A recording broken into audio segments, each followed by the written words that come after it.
मेरा नाम रोहन है। मैं दिल्ली में रहता हूँ और पिछले 3 महीने से बेरोजगार था। हर जगह नौकरी के लिए फॉर्म भरा लेकिन जवाब नहीं आया। फिर एक दिन मुझे एक लेटर मिला। बिना किसी इंटरव्यू के पर्सनल असिस्टेंट की नौकरी मिल गई थी। कंपनी का नाम था राजवंशी एस्टेट सर्विसेज। जगह थी रामगढ़ गांव की एक पुरानी हवेली। 40,000 रुपए तनख्वाह, खाना पानी फ्री और बस 10 दिन की नौकरी। मेरे जैसे परेशान लड़के ने ज्यादा सोचा नहीं, बैग उठाया और चल पड़ा रामगढ़ की तरफ। जब मैं गांव पहुंचा तो अजीब सा सन्नाटा था। न बच्चे खेलते दिखे, न कोई घर के बाहर। हवेली गांव से थोड़ी दूर थी, सुनसान रास्ता, दोनों तरफ सूखे पेड़ और बीच में वो बड़ी सी काली हवेली। जैसे ही मैंने हवेली का गेट खोला, दरवाजा खुद ब खुद चर्रर की आवाज के साथ खुल गया। अंदर अंधेरा था, पर अंदर किसी ने मेरा नाम लिया, रोहन। मैंने कहा, जी। एक आदमी आया, बहुत ही पुराने कपड़े, ठंडी आंखें और बोला, बस 10 दिन का काम है, जो हम कहें वो करना। मैं डर तो रहा था, लेकिन 40,000 की नौकरी थी। पहला दिन काम आसान था। रजिस्टर में नाम लिखना, 3 कमरे साफ करना और रात 9 बजे के बाद अपने कमरे से बाहर ना निकलना। पर हर रात दीवारों से धीमी धीमी आवाजें आती, जैसे कोई रो रहा हो। चौथा दिन मुझे एक कमरा साफ करने को कहा गया, जो अब तक कभी नहीं खुला था। कमरा खोला तो अंदर थे पुराने फोटो फ्रेम, जिनमें मेरी फोटो भी थी। मैं चौंक गया, ये कैसे संभव है?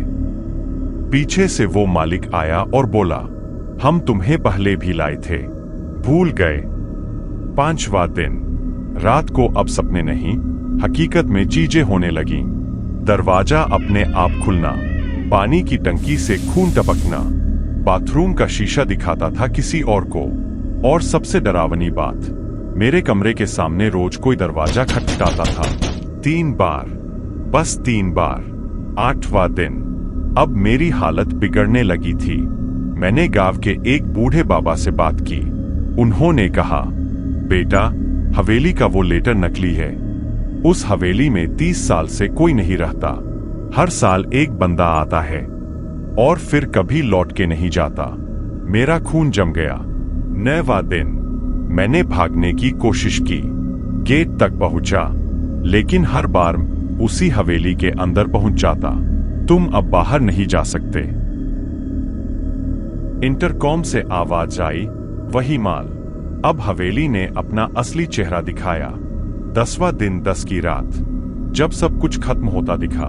हवेली जिंदा हो चुकी थी, दीवारों से खून बह रहा था, हर कोना जैसे चीख रहा हो। लेकिन रोहन हार मानने वालों में से नहीं था। उसने आखिरी बार वो रजिस्टर उठाया जिसमें हर साल लापता होने वालों के नाम थे। उसने देखा, आखिरी पेज पर लिखा था, रोहन 2025। उसी वक्त उसे याद आया, बाबा ने कहा था, उस हवेली का राज उसी रजिस्टर में है, बस कोई सही इंसान चाहिए उसे बंद करने के लिए। रोहन ने रजिस्टर में अपना नाम उल्टा लिखा और हवेली जोर से कांपने लगी। दीवारें टूटने लगीं, आत्माएं चीखने लगीं और रजिस्टर जल उठा। एक तेज उजाला हुआ और सारी आत्माएं मुक्त हो गईं। हवेली, जो बरसों से बंद थी, अब एक राख में बदल चुकी थी। सुबह गांव वालों ने देखा, रोहन मंदिर के सामने बेहोश पड़ा था। जब होश आया, उसने सब बताया और गांव ने पहली बार 30 साल बाद चैन की सांस ली। अब रोहन गांव का हीरो है। लेकिन कभी कभी रात को उसे लगता है हवेली के राख के ढेर से कोई उसे घूर रहा है। और फिर किसी और को लेटर मिल जाता है। फिर शुरू होती है एक और कहानी।